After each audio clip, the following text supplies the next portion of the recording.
I recently got a request to make a couple of copper bird feeders for a family friend that are going to be used for Mother's Day gifts. The whole process consists of making a bowl, a couple of leaves, and a stem that we can hang it from, and then that wraps around to act as attachment points for the leaves. It's not super difficult with a couple of basic tools, so let me show you how to do it. So the base of the bird feeder is actually going to be a small copper bowl. I'm going to do mine 9 inches, but really you can do whatever you want.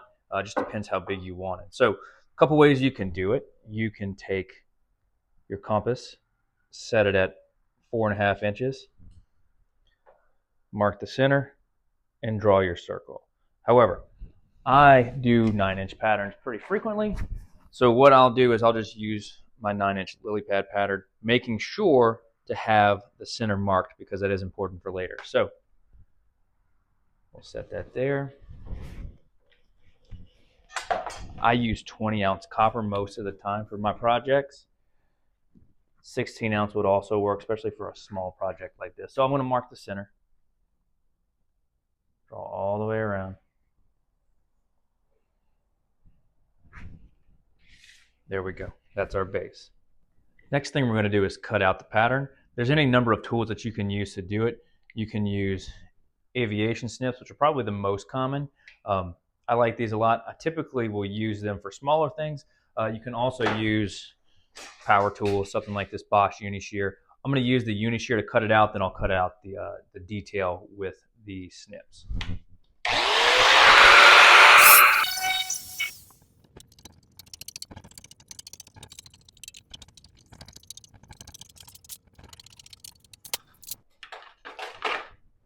Now while we're thinking about it, let's mark the center so we don't lose that.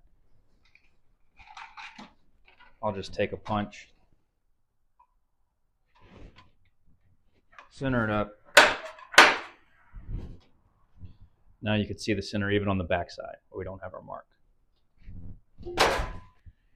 The next thing that we have to do is sand our edges, because if you look closely, you can see that the edges aren't perfectly smooth. You may have little burrs like this right here. If you don't take those off, it's going to become very, very sharp and essentially turns your bowl into a blade. So we have to sand it. Definitely wear gloves when you sand the edges. Otherwise, if your hand slips, it'll slice you up.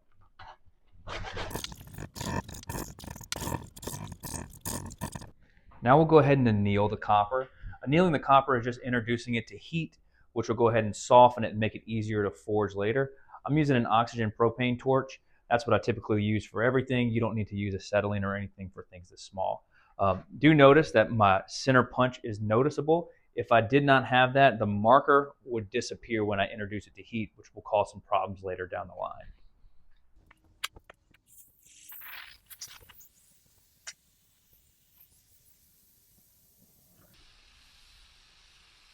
You see how it starts to get slightly red? That's what I'm looking for.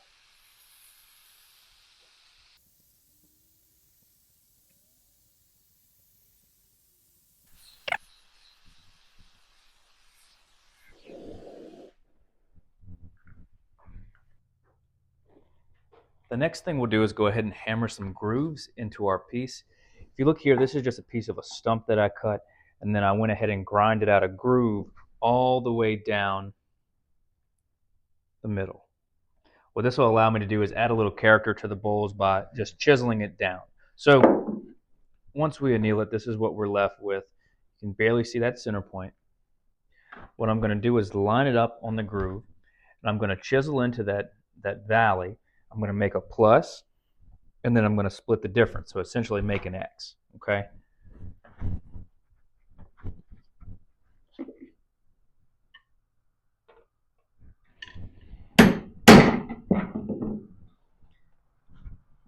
If I didn't have that center point marked, this would be tricky.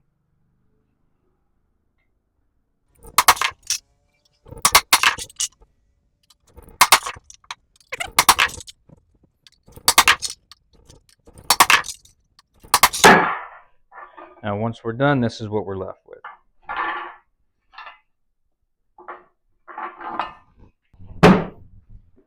Now we're going to start hammering them out on the sandbag. My sandbag is filled with steel shot, but you can use sand as well.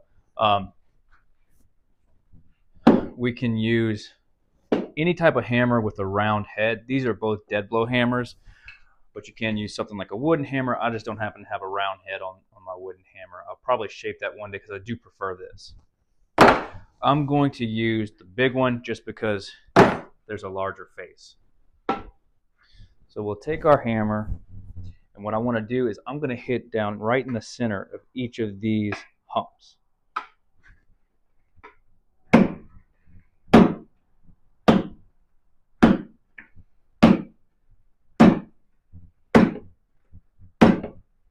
And what that does is it starts to make waves.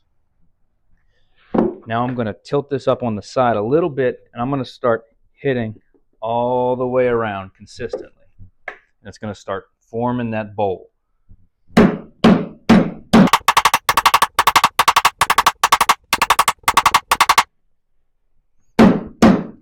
Then we start working our way to the center.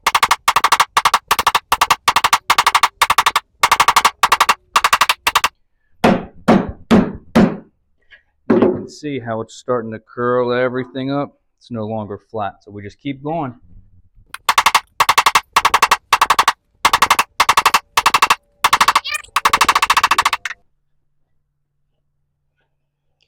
Now what I like to do in the very center here is tap down a little bit more to make this spot a little bit lower. That's going to strengthen up the whole entire bowl.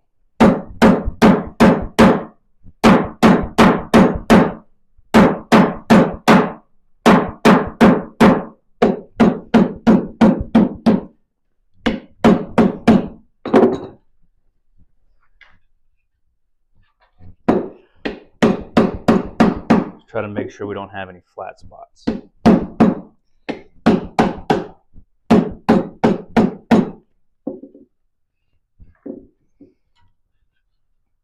There we go.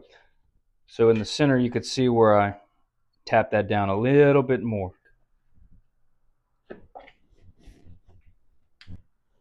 Now this next step is optional, but I like to do it. This is just a regular pair of needle nose pliers that I did modify. What I did was sand down the edges here on each side to where there's no more sharp lines. And what that allows me to do is take our hammered bowl, and then at every high point, I'll grab it with the pliers and pull it down. Grab it and pull it down. If I didn't modify the pliers, we'd have some pretty nasty lines left on it. I don't like that look.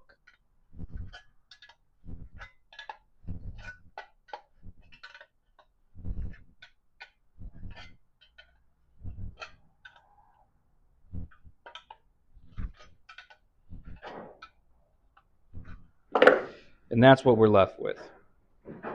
It's going to be the base of our bird feeder. Now this next step is very important. What we're going to do is go ahead and drill a few holes around the center, not directly in the center because we will put a rod there. But if we don't drill holes, then when it rains, your bowl is going to get filled up with water and your bird seed is going to fall out. So I'll just put 6 or 7 in here.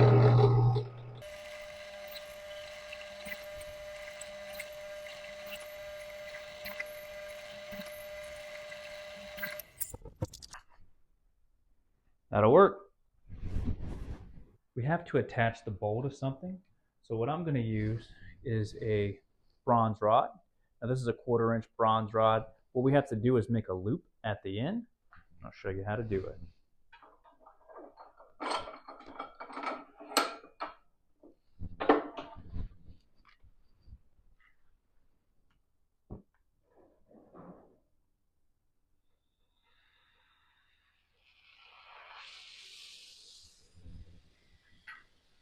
We'll heat up the section that we want to bend. You don't want to overdo it or anything.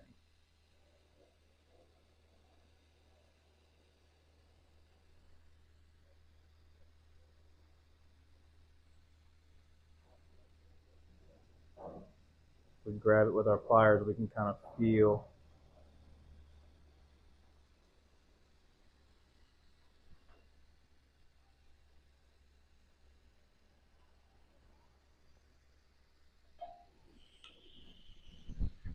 and we'll kick it back in the center.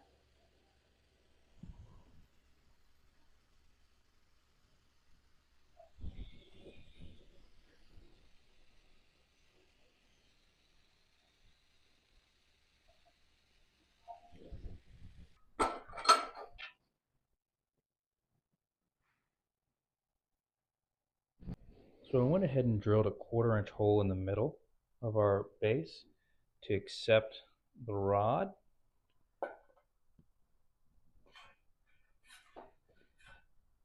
I'll show you what the point of this coming out the bottom is in a little bit. But what I want to do is determine the length that I want. It should be right about there. A little hard to see, but that's about the length that I want it. And I'm going to mark the bottom.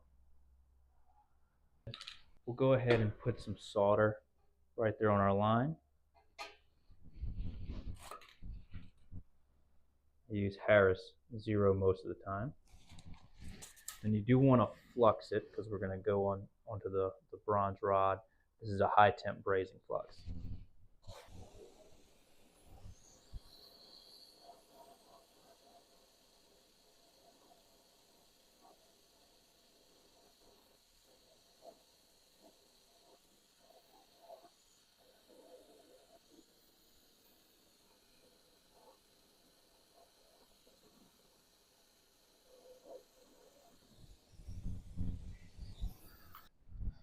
Notice that I did build it up a little bit. And what that's going to do is stop the bottom of this from sliding down, so I'll have my height right. So now we'll flip.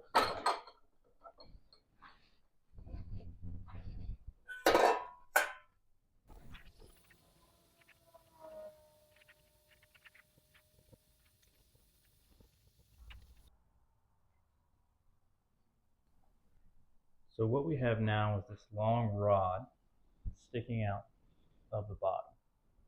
So what I'm going to do is heat it up and manipulate it in waves all the way around. And then we'll put some leaves on it in a minute.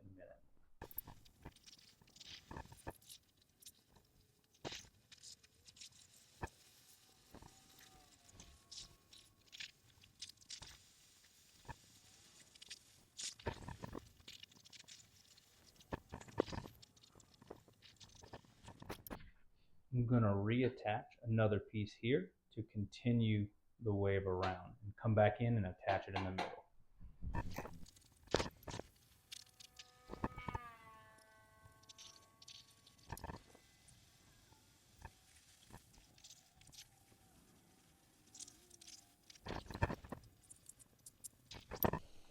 Now I'll go back and tag it in a couple places so that it's secure, because when the birds stand on it, you don't want it to move much.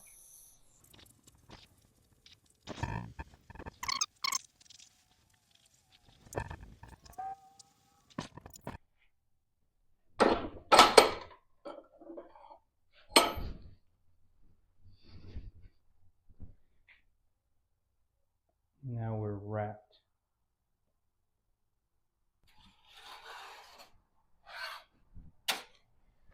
Now we have to make some small leaves to go all the way around it. This is the shape that I'm thinking.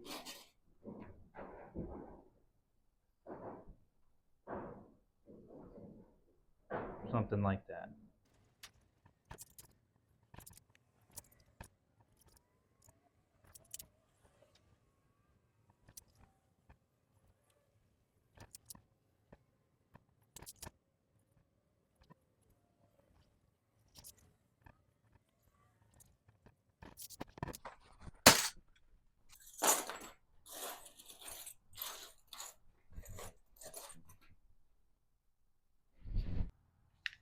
So we'll go ahead and anneal all of the leaves. I made them all different sizes and a little bit different shape because at the end of the day, they're actually leaves. And so, you know, they're a little different. It doesn't matter. It actually adds character. I think it'll look a little better. You have to be careful when annealing things this small because you can burn right through them.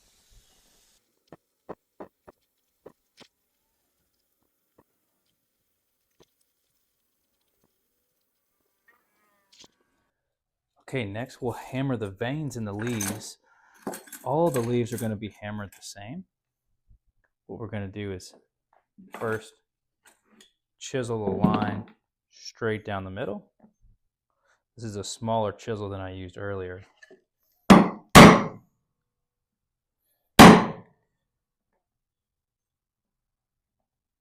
I'm chiseling on a piece of rubber mat. That'll allow the chisel to sort of make a groove there.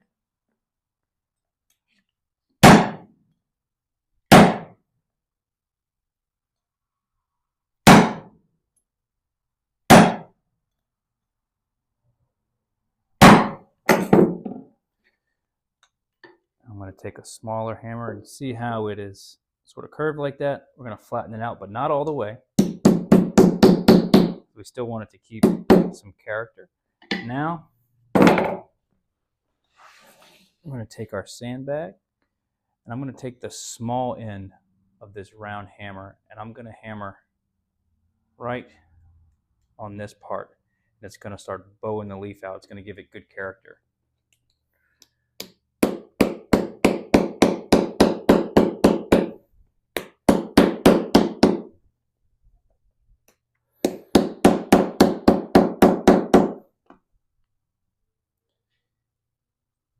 And you'll see how the leaf has a lot more dimension now. We'll do that on every single one of them. Okay, so we have our leaves. What I'm going to start doing is putting solder where I want to place them. Then we'll kind of start randomly placing them and twisting them and just making them look good all the way around. We need to not put too many on there because birds still need to fly on and be able to stand and not get poked by a sharp leaf. Still important to flux each time.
Now we go ahead and clean it up. This is a bucket of pH minus. You can just get it at Lowe's. It's just an acid. You can find it in the pool section. So what I'm going to do is I'm going to put it in my bucket that has some holes in it. Drop it down in there. I'm actually going to leave this one overnight because it's getting late.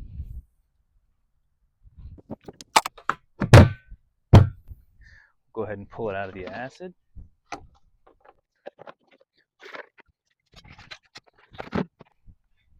And if you look, you can see how it still has a little bit of funk on it. We'll go ahead and spray it off.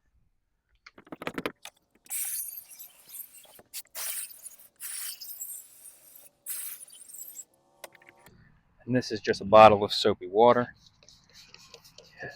That'll neutralize the acid.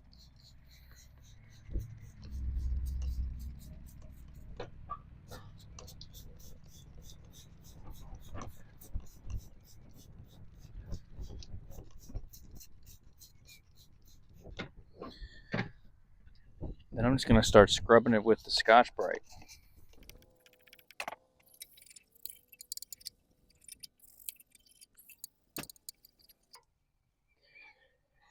And you can see it start to shine up here. Next step will be to polish it. So we'll use a high grit sanding wheel plus a couple of wire wheels to get it done.